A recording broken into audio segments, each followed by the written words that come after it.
Hello viewers and welcome to Science TV Crunch News. You are with me, Ruth Wairimu, with my sign language interpreter doing the voicing, Tobias Omondi.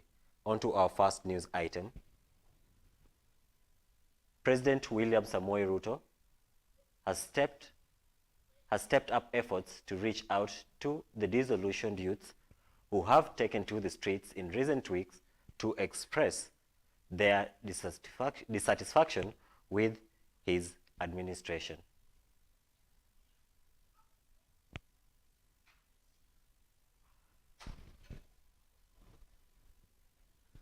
Addressing youth gatherings in Kayole and Embakasi East, Nairobi, on Thursday, President William Ruto urged the young people to abandon the street protest and instead give room for development initiatives, particularly those that are aimed at creating jobs.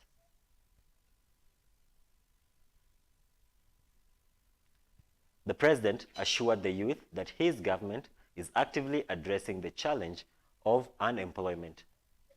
He noted that over 320,000 youths have already secured jobs under the Affordable Housing Project, with an additional 200,000 opportunities set to open up as the Kazi Mtaani program resumes on Monday.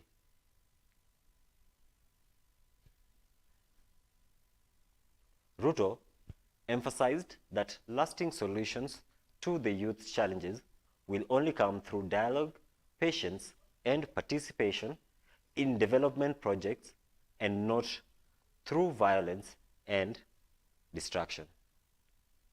Vijana mnanisikiza? Vijana mnanielewa? Vijana hawezi kupata ajira kama kuna vita. Tunataka amani ndio tuweze kupanga mambo ya maendeleo ya taifa letu. On Monday wale mlijiandikisha, on Monday muna report kazini. On Monday muna report kazini. Nyinyi mnanielewa? Kuna vijana wangu ambao wamekuwa na wasiwasi sana. Wale ambao nilikuwa nimeupatia kandarasi ya miaka 2 ya Green Army. Nataka wajue leo ya kwamba tumekaa chini, tumekubaliana, tunawaconfirm wawe wafanyikazi rasmi wa Nairobi County Government.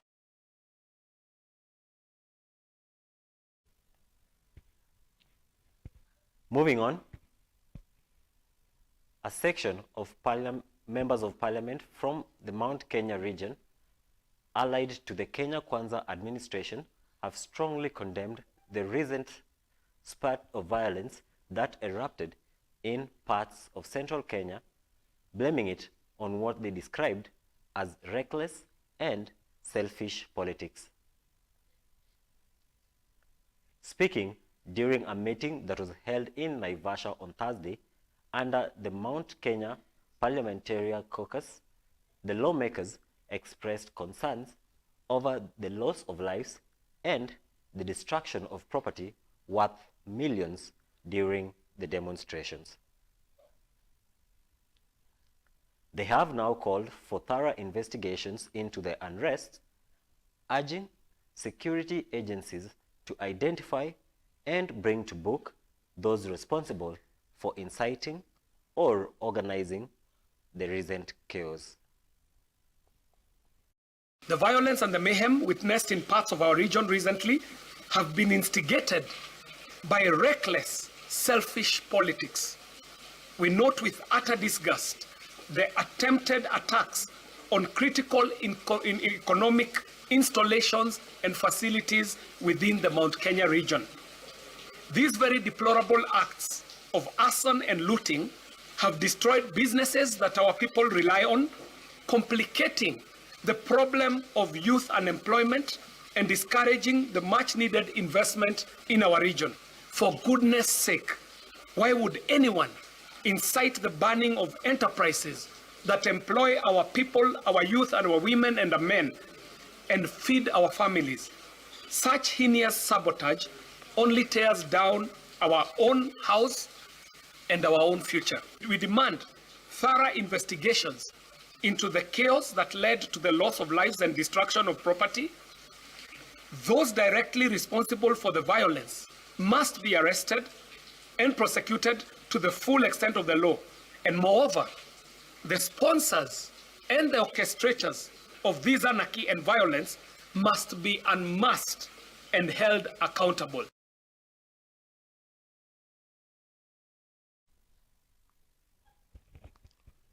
Moving on to other news, Wiper Party leader Kalonzo Musyoka has slammed ODM leader Raila Odinga, accusing him of hypocrisy over his recent proposal for an intergenerational dialogue that is aimed at bridging the gap between the government and the youth.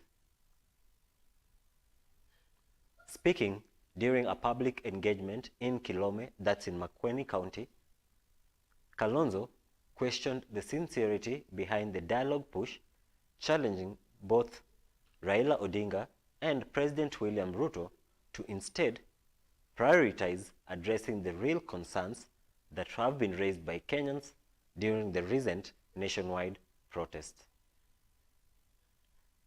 The Wiper leader's remark come amidst growing criticism from sections of the opposition and the civil society, who argue that the dialogue calls could be a diversion from deeper accountability demands.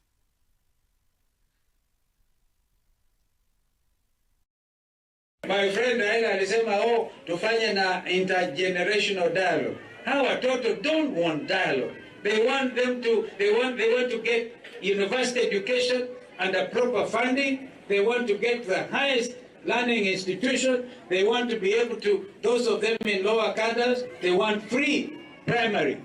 Kenyans are mourning. We cannot take it. We just want no dialogue with Ruto. Hatutaki mazungumzo. Mazungumzo ya kufanya nini? Tunataka haki chini ya katiba. Yeye amesema enough is enough, na akasema watoto wapigwe miguu kwa risasi. Hakuna rais mwingine, even the worst dictators have been able to make that proclamation. Ati watu wapigwe miguu risasi, waende hospitali, na hiyo hospitali yenyewe haifanyi kazi. We are not going to tolerate a government that is killing our children. We are not going to accept the negotiations that are being called by Raila. Yes. We are not going to negotiate with our killers. Yes. These children require hope.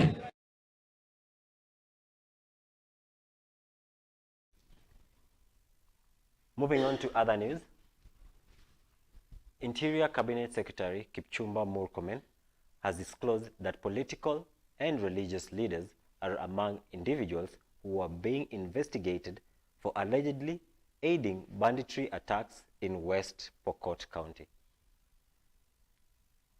The government is said to be tightening its security operations in the region with a focus on dismantling networks that are suspected of financing and protecting the criminal elements.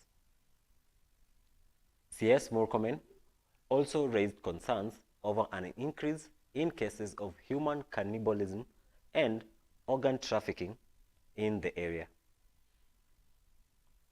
Authorities have so far recovered at least 8 bodies with missing parts, pointing to possible links to organized crime.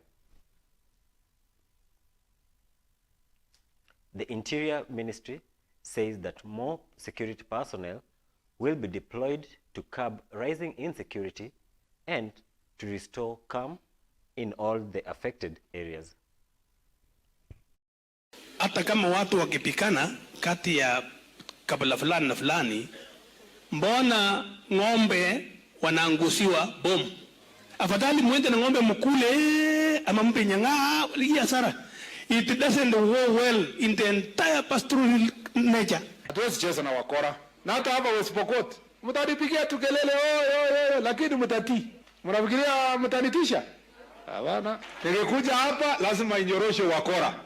Nikienda huko Marakwet wakora wananyoroshwa. Hata leo waziri there has been imeripotiwa kwamba mahali fulani inaitwa Chemaltin kuna mtoto ameibiwa jana usiku. So sisi hatujui and we want to really plead with our security officers kindly take note of that. Watoto wanapotea ovyo ovyo, wengine wanaibiwa, wengine wanafanyiwa sarakasi hii town hii.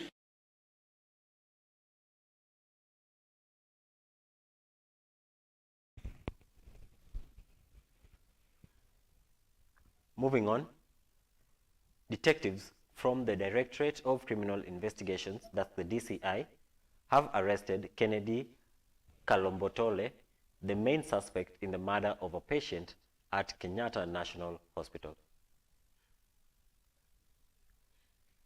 The body of Edward Maingi Ndengwa was found on Thursday afternoon in Ward 7B with multiple stab wounds. A blood-stained knife, gloves, and slipper prints traced to Kalombotole's room were recovered at the scene and submitted for forensic analysis.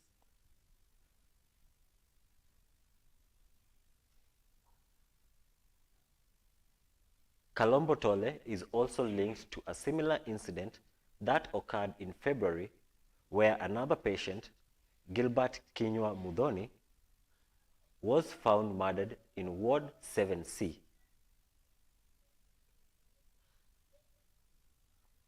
He had remained admitted at the hospital since December 2024, even after the earlier killing, raising questions about security measures within the facility. The suspect is currently in police custody and is expected to be arraigned in court. Investigations are currently ongoing as DCI intensifies efforts to establish a solid case and to determine if more patients may have been at risk.